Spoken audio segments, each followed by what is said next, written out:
when you know what your purpose is and you see that it's helping others or bettering the situation or circumstances for others, I think that is where true happiness is.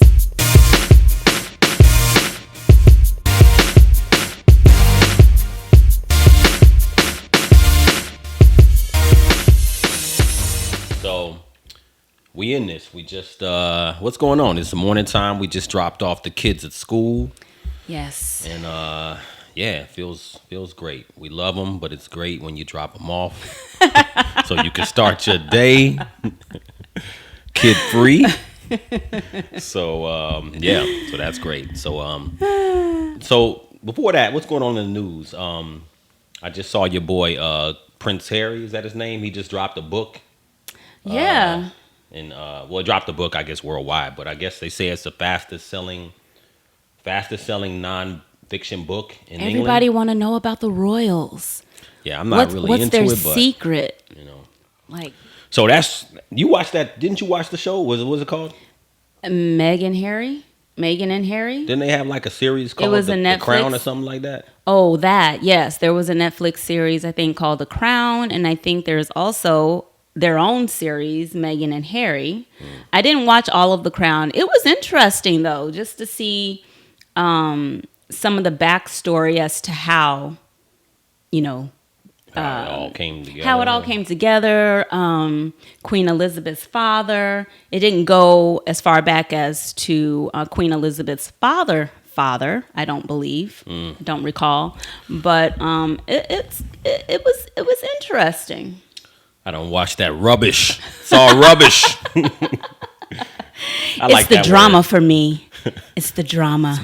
Bollocks. What's bollocks? I don't know what bollocks is. Those are my Why don't you Google it? Those are my two favorite words. Do you want to Google it? Yeah. Yeah. You got the British accent down nice. So. Do you want to Google that?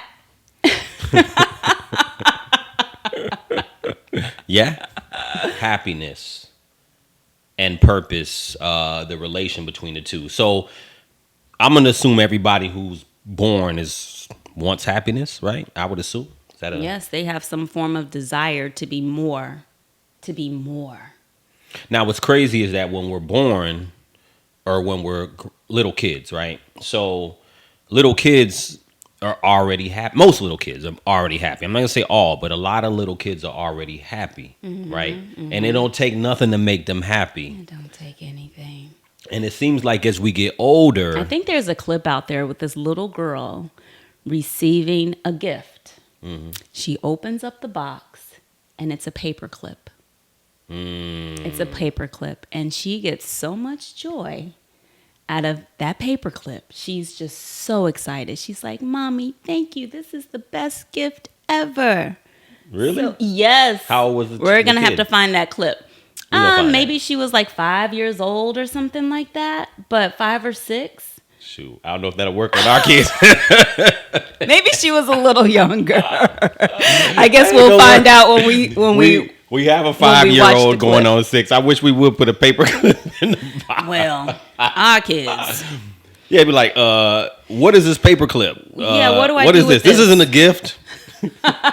Take me to the store. Order it, mommy. Order it, daddy. Go on Amazon. Oh man, no, that's dope though, because that goes to show that it don't take a lot for kids, and I find like as we get older, it's like I don't know. I think we go further away from happiness, or we go further away from grasping what makes us happy, and we make it more dynamic as we get older and all of that. So I guess another thing in the news, I mean, I don't know how much you know about it, but it was, the father that drove off the cliff with his The radiologist. Family. Oh, the radiologist. Radiologist. This was in California. And apparently this is a cliff. I don't know if they have guardrails up. I don't think they have guardrails up.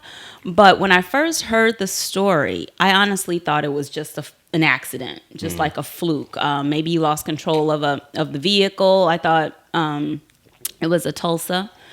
So I thought they may have had it on that automatic system. Oh, you mean a Tesla? a Tesla, yes. I thought they may have had it on that automatic system, and maybe it just took them in the wrong direction. But once I found out that shit was intentional, had his wife and 2 kids in it. It was a like 250 or like 300-foot drop. That's crazy. So now it makes me think, like, what was the mindset? What was it that drove him to say, I'm going to end everybody's life, even my kids? I don't understand it. It's a beautiful thing that they all survived. I think they arrested him at the hospital, and I believe he's charged with attempted murder and child abuse. No, it's crazy. I don't know what could be in your mind to make you do that. But that, first of all, yeah, for them to survive is crazy, because it's a blessing. 300 feet that's a long drop.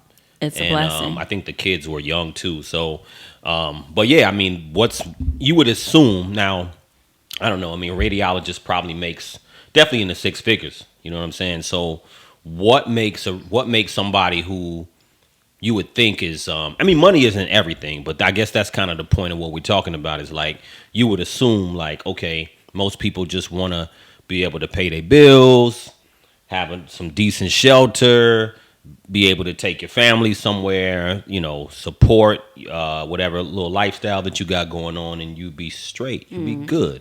But I don't know. I mean, I guess we'll find out. I mean, I think it's great that he survived in particular, because you can face the cowardly act that he did and kind of figure out.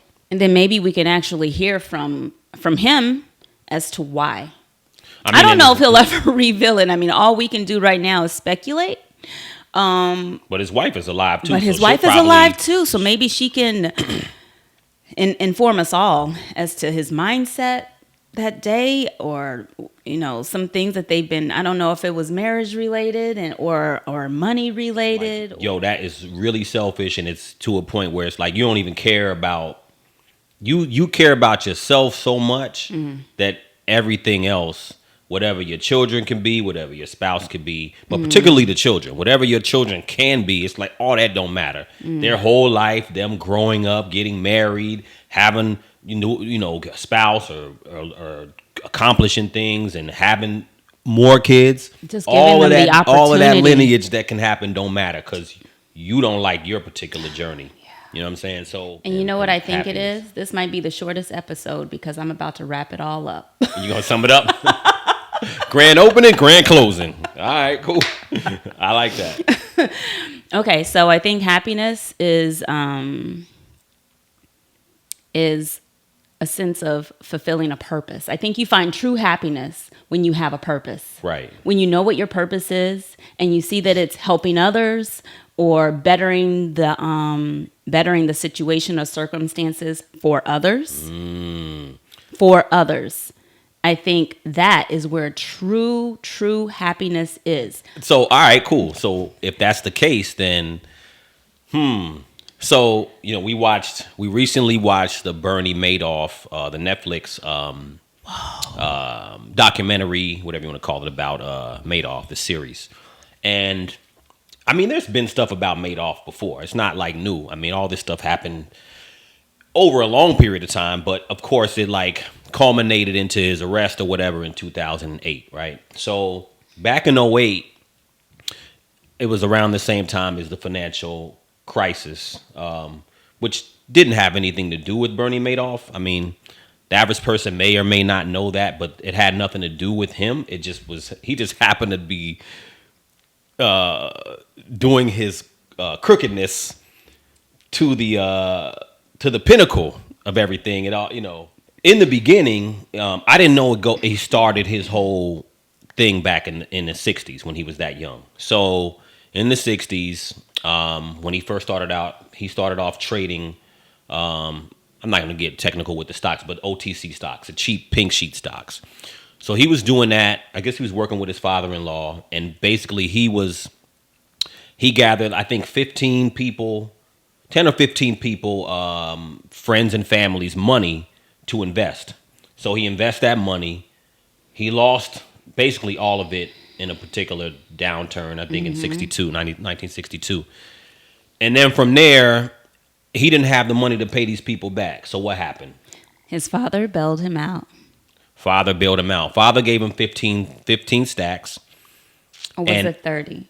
No, it might have been 30 stacks. I think it was 30,000. So it might have been 30,000, but nonetheless, his father gave him the 30,000, and he was able to, in this downturn where everybody else lost their money, he was able to give his clients the money back.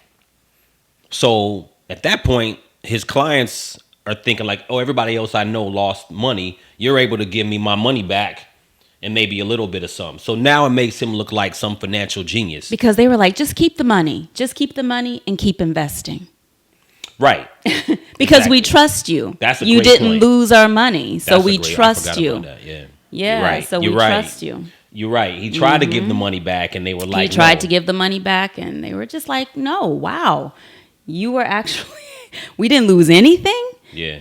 Hold on to it Keep that. and keep investing. The thing of it is like, he's taking this money from people, and I guess it goes to the point of what we're talking about, right? So he had money because he was legitimately earning money from the brokerage part. And then the money that people were giving him, he had the trust, and he had this unofficial investment advisory business where he supposedly investing money, and he's giving people these great returns. The average return is supposed to be 7-8%. He's giving returns of 20%, double that, sometimes triple that, and he's never losing all his clients. But so he wasn't investing anything. He was taking the new just money. regular people like me and you, people who are retired and want to invest their money, taking their retirement funds and proclaiming that he's investing it and they're going to get a return.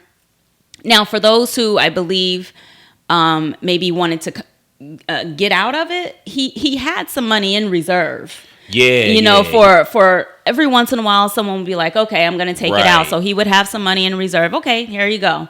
Right. But for the most part, he wasn't investing not a single dime of these people's money. He was using that money to support his lifestyle. For the most part, he was just using the money to support his lifestyle. Yeah. And the details of it are, people are probably like, oh, okay, I'm bored with these details. But it's an interesting documentary. But the point of what's in someone's mind because he started off in humble beginnings. I think his dad had some businesses. They struggled or whatever. I think he grew up in Queens. Lived in a house but struggled, what I'm saying, and was like, I guess he saw his dad as like a failure or something. Yes, okay. Now this is where you begin to think, I guess this is where he began to think, I want to do better. I want to be more than what my father was. Right. I want to do business and be successful. Right. So, having that drive, put him in the position where he was perceived as successful. Right. And I think it was just that perception alone that drove him to do even more crime. It was just the perception of him being successful. Major businesses are wanting him. A word of mouth. People are coming to him. He's even shooting down offers of, oh, can you invest $1 million? And he's like, no. $1 million isn't enough. Right. If you want me, you have to provide more. Yeah. So I think it was just the perception of him being successful, because that's all he wanted.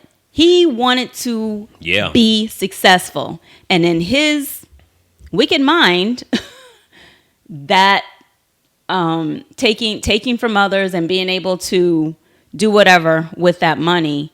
And appearing to have such a lavish lifestyle. Well, he did have a lavish lifestyle at the expense of other people. Everybody say they want money, but it's like when people have money, sometimes if they don't have any purpose, they become lost. Yes. So if your purpose his purpose became something, it's weird. His purpose became something very, I want to say it became something very, stupid. His purpose, and I say stupid in the sense, I'm trying to find a better word for it, but his purpose became stupid because his purpose was about, yo, I need to be perceived as successful. I don't even think it was about the money. His purpose became a I lie. don't think it was about but his lie, the lie was part of keeping up his purpose. Yes. I don't think his purpose was to lie. No. It was an option. It was a choice of being unsuccessful or being a liar. What do you want to be viewed as? Unsuccessful? Right. Because that is what he was not trying to be. Because apparently that's what his father was. Mm-hmm. So the alternative, I'll just lie. I'll just lie to everybody. And then I will appear successful. That's so real, because the attention thing is kind of what I'm thinking about. The attention and being viewed a certain way, right? That seems so important to some people that nothing else matters. They will sacrifice everything. Because in the end, what happened with Bernie? His kid killed himself. One of the sons killed himself. The other son died of cancer a little later. The wife was like homeless, sleeping in her car. It's like, as adults, we can make some things, we can make a purpose that's very elementary and small, that's not really a big deal in the grand scheme of things. We can make that so important in our lives, we destroy everything else that's actually important. What are some basic things that just make you happy? Like the most basic stuff. The most basic? I'm talking about the most basic stuff that makes you happy. That you just enjoy. Basic stuff. Oh, man. Recently, well, I could say this. I haven't ran in a really long time. Because I'm trying to, decrease the impact on my knees. I had tendinitis, and it's seemed to have overcome itself. And but in college, you was a track star. She's a runner. She's a track star. Yeah. It was a very cool, crisp kind of morning. Yeah. And that kind of weather, when it's just cool and crisp, I have this overwhelming desire to go and run. So that day, I went running, and when I got back, it just filled my cup. I had such a wonderful day. I mean, I started it off on the right foot. I had this overwhelming desire to just be a part of the elements. I wanted to be a part of the elements. I wanted to breathe in that air. So something as simple as that makes me, it brings goosebumps to my arms. Like, it makes me very happy. I love that crisp, cold air and just being in it. Whether it be running, whether it be hiking, whether it be walking, that's something that I really enjoy. That's very simple. How much that cost you? Nothing but time. No, that's dope. I think that, and that's the thing. Like, what about you? What's the simplest thing for you that brings you the most joy? I mean, what brings me the most joy outside of being a parent, you know what? I enjoy working on my old car. Yes, he does. I enjoy working on my old mobile. I'm not gonna hold you. I mean, yes, he does. There's a joy about working on my car. Like, if there's something, like recently, I changed the fuel pump in my car. I mean, that was a necessity because the car wasn't going nowhere unless I changed the fuel pump. But there's a real sense of enjoyment knowing that I can fix something myself. Yeah. And I don't have to depend on someone to fix it for me. There's just a sense of enjoyment. But I just enjoy it. I mean, it's not super technical as far as my reasoning. I don't know. I just really enjoy those basic things. And I think that it's important to tie into those things, because I think everybody feels like, oh, in order for me to be happy, I need to be on a flight to Milan, or I need to go here, and all that's cool. Whatever makes you happy is cool. I'm not knocking any of it. I think that whatever it is to make you happy, it's like you just gotta tune into the little things, because it make me think about somebody like Madoff, or some other people, maybe the doctor who drove off the cliff with the kids. It's like, what do you need to make you happy? You don't really need a lot. I just feel like if you could pay your bills and you could, and have a little surplus engage in life and maybe go on those trips, things that bring happiness to you. Yeah. I think money is not the end all. That's not the purpose. You know what I'm saying? That's not the period at the end of the sentence. I mean, the money brings other things, you know what I'm saying, into your life that you can enjoy.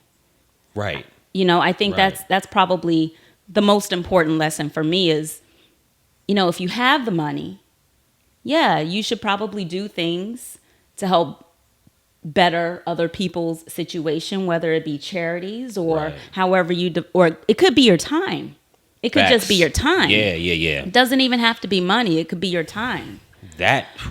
Because I had a good time volunteering for Habitat for Humanity that time that I did, and we painted doors, and so it was simple, but it was a way that I could help, and that felt good. So it doesn't always have to be money. I think money is supposed to be enjoyed. You should do some things either for yourself or for your family or your loved ones that brings you joy. Right.